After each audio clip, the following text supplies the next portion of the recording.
Guys, gagawa ako ng yung balat ng melon. Binalatan ko, binilad ko yan. Tapos gagawin natin candy. Parang kundol siya na parang gummy. Hindi ko maintindihan. Lalagyan ko ng sugar. Ito, 2 kutsara. So, ilalagay natin dito yung melon. Tapos, lalamasin natin. Ayan guys, nalamas ko na siya. Hiniwa-hiwa ko lang yan. So, walang nasayang sa pakwan. Gagawin natin siyang minatamis. Lulutuin ko siya mamaya. Maya-maya, pag na-absorb na yung tamis. Ayan, nagpapainit na ako ng sugar. Yung light brown yan. Hindi yung puting-puti. Wala kasi akong puting-puti guys.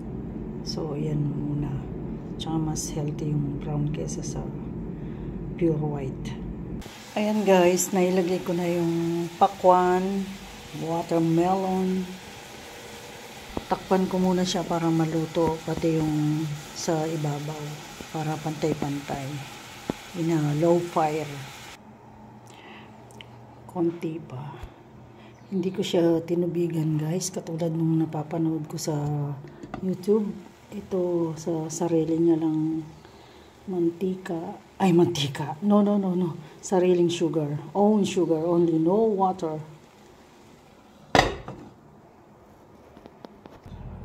Okay guys, luto na siya. Bubudburan natin ng sugar para parang candy na siya.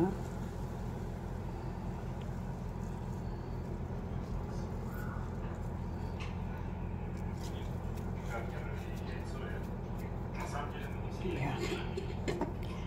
Kasi malamig na siya. It's already cold. So, yan. Look how nice. Okay na siya guys. Pwede na siyang kainin. Yes. Okay. See? Na-absorb na niya yung sugar. Okay, let's taste it. Ang sarap.